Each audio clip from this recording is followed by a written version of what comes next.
ఈ exit pulse తల కిందులు కాబోతున్నాయి. తేజస్వి నేను ఇస్తా అన్నాడు కాబట్టి ఇదంతా సైలెంటింగ్ ఓటింగ్ రూపంలో పెద్ద ఎత్తున మహాగఠబంధన్ కు షిఫ్ట్ అవుతాయని 2020 ఎన్నికలకి 25 ఎన్నికలకు ఇది ఒక ప్రధాన తేడా కాంగ్రెస్ విషయంలో.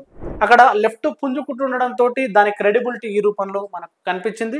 కాబట్టి గెలిచే వారికి ఇవ్వాలి అని. అయితే ఇక్కడ ఈ ఎన్డీఏ గెలిచిన స్థానాల్లో కూడా ముఖ్యంగా మనం గుర్తుంచుకోవాల్సింది 25 నుండి 30 సీట్ల వరకు 5,000 లోపు ఓట్ల తేడాతోటి.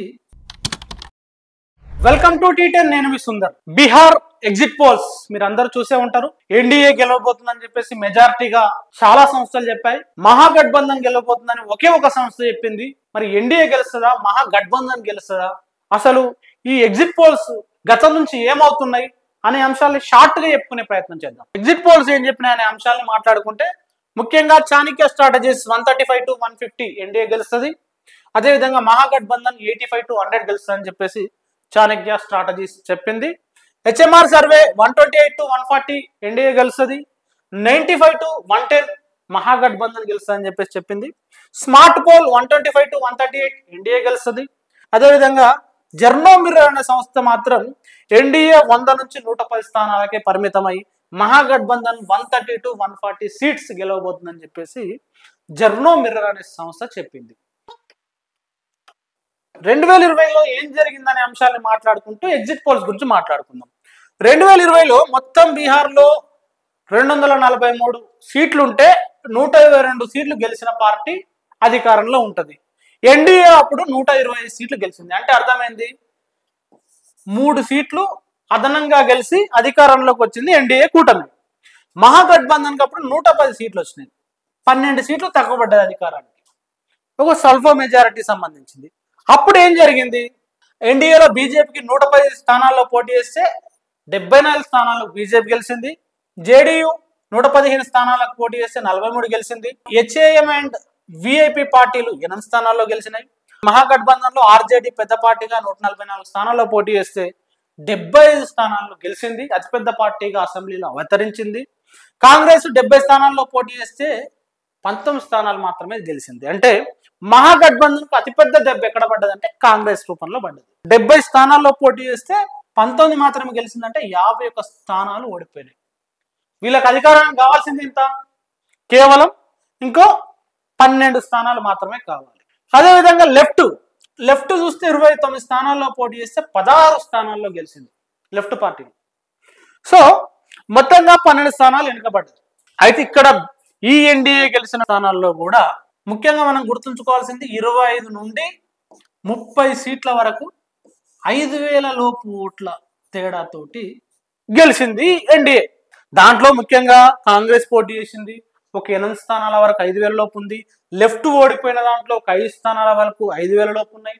సో ఈ రకంగా 2020 ఎన్నికలకు సంబంధించిన ఫలితాల్లో ఎన్డీఏ స్వల్ప మెజార్టీతో బయటపడ్డది.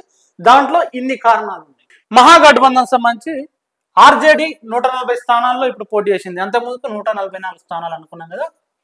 అదేవిధంగా కాంగ్రెస్ అప్పుడు 70 స్థానాల్లో పోటీ చేసింది, ఇప్పుడు కేవలం 50 స్థానాలకు పరిమితమై. లెఫ్ట్ కి సంబంధించి 2025కి వచ్చేసరికి క్రెడిబిలిటీ పెరిగింది. ఎందుకు, గతంలో వాళ్ళు పోటీ చేసిన 28లో 16 స్థానాలు గెలవడంతో ఇప్పుడు 48 సీట్లు లెఫ్ట్ పార్టీలకు ఇచ్చింది మహాగఠబంధన్. బీహార్లో లెఫ్ట్ ఉద్యమం ప్రజల్లో క్షేత్రస్థాయిలో ఉండడం, అనేక ఉద్యమాల రూపంలో ప్రజల్ని కదిలించడం, అక్కడ లెఫ్ట్ పుంజుకుంటుండడంతో దాని క్రెడిబిలిటీ ఈ రూపంలో మనకు కనిపించింది. కాబట్టి గెలిచే వారికి ఇవ్వాలి అనే స్ట్రాటజీ ఈ మహాగఠబంధన్ తీసుకోవడంతో. మరోవైపు ఇక్కడ ఎన్డీఏ కూటమిలో జేడీయూ బీజేపీ సంబంధించి అంతకుముందుకు బీజేపీ 110 స్థానాల్లో పోటీ చేసింది. ఈసారి అప్పుడు 74 స్థానాలు గెలవడంతో మేము ఈసారి 121 చేస్తామని చెప్పేసి బీజేపీ 121 చేసింది. జేడీయూ మాత్రం 110 స్థానాలకు పరిమితమైంది, ఇతరులు 12 స్థానాలు పోటీ చేశారు. ఈ జేడీయూకు బీజేపీకి మధ్య బాగా పంచాయతీలు ముదిరినాయి ఎన్నికల సందర్భంగా అనే వార్తలు కూడా మనం చూసినాం. ఆ ఎన్నికలు జరుగుతున్నప్పుడే బీజేపీ ఎంపీలతోటి హోంమంత్రి అమిత్ షా వీడియో కాల్ మాట్లాడి వాళ్ళ పార్టీలోకి జంపు గమ్మని చెప్పేసి మంతనాలు జరిగారనే వార్తలు కూడా ఆ సందర్భంగా వచ్చినాయి. బీహార్ ఎన్నికల్లో ఎన్డీఏ ఫేసు నితీష్, మహాగఠబంధన్ కి తేజస్వి. ఈయననేం సీఎం గా ఫోకస్ చేస్తూ బీజేపీ ముందు పెట్టలే, కానీ ప్రచారం మొత్తం ఈయన ఫేస్ నుంచే జరిగింది. ఈ నితీష్ కున్న హిస్టరీ ఏంటంటే 19 ఏళ్లుగా సీఎం గా ఉండడం. సో యాంటీ ఇన్కంబెన్సీ పెద్ద ఎత్తున పెరిగిన నేపథ్యంలో నితీష్ ను మనం చూడాలి. అదే విధంగా 2020లో ఈయన ఎన్డీఏలో గెలిచిండు. ఎన్డీఏలో గెలిచి 2022లో మళ్ళీ ఇండియా కూటమిలోకి వచ్చి మళ్ళీ ఒక ప్రభుత్వాన్ని ఏర్పాటు చేసి మళ్ళీ పోయి ఎన్డీఏలో చేరిండు ఎన్నికల ముందు. సో ఈయనకు ఒక క్రెడిబిలిటీ అనే సమస్య పెద్ద ఎత్తున ఈ కాలంలో ఏర్పడ్డది. బీహార్ లో క్రెడిబిలిటీ, పవర్ కోసం ఎక్కడైనా దుంకుతాడు మన నితీష్ సాబ్ అనే ఆ క్రెడిబిలిటీ కోల్పోయిన పరిస్థితిలో, యాంటీ ఇన్కంబెన్సీ పరిస్థితిలో నితీష్ ఉంటే, తేజస్వి 30 ఏండ్లలో అసెంబ్లీలో అడుగుపెట్టి ప్రతిపక్ష నేతగా ఉండి పెద్ద ఎత్తున ఒక క్రెడిబిలిటీ సంపాదించిన పరిస్థితి మనం చూస్తున్నాం. ఆయన 2025 ఎన్నికల్లో యూత్ ను ఫోకస్ చేసి ఒక కీలకమైన ఎజెండా తోటి 10 లక్షల ఉద్యోగాలు ఫస్ట్ కేబినెట్ లో నేను ఇస్తానని చెప్పేసి తేజస్వి యూత్ ను ప్రధానంగా ఫోకస్ చేస్తూ క్యాంపెయిన్ చేసి, ముఖ్యంగా బీహార్ లో మనకు 2 కోట్లకు పైగా యూత్ ఉంటారు ఓటర్లు. సో ఈ యూత్ అందరూ ఈ నితీష్ హయాంలో మాకు ఉద్యోగాలు రాలేదనే దాంట్లో ఉంటే, తేజస్వి నేను ఇస్తా అన్నాడు కాబట్టి ఇదంతా సైలెంటింగ్ ఓటింగ్ రూపంలో పెద్ద ఎత్తున మహాగఠబంధన్ కు షిఫ్ట్ అవుతాయని ఒక అంచనాలు అయితే వస్తున్నాయి. ఈ నితీష్ వచ్చేసి 10,000 రూపాయలు మహిళలకు ఇస్తున్న పథకాన్ని ఎన్నికలకు ముందే ప్రకటించిండు. అయితే మహాగఠబంధన్ 30,000 ఇస్తా ప్రతి మహిళకు అని చెప్పేసి వీళ్ళు చెప్పారు. సో మొత్తంగా హోరాహోరీగా వీళ్ళు హామీలు ఇచ్చినప్పటికీ ప్రధానంగా యూత్ కు సంబంధించిన ఎజెండా పెద్ద ఎత్తున ముందుకు వచ్చింది. మోడీ రాహుల్ క్యాంపెయిన్ కూడా మనం తక్కువ ఏం చేయడానికి లేదు. మోడీ మొదటి నుంచి పెహల్గామ్ అటాక్ తర్వాత నేరుగా బీహార్ ఎన్నికల ప్రచారంలోకి వచ్చి పాకిస్తాన్ కు బుద్ధి చెప్దామని చెప్పేసి ఎన్నికల సభ నుంచి మాట్లాడినాం. అదే విధంగా ఆపరేషన్ సింధూర్ సంబంధించిన అంశాలని పెద్ద ఎత్తున ఎన్నికల సభలలో మాట్లాడాడు.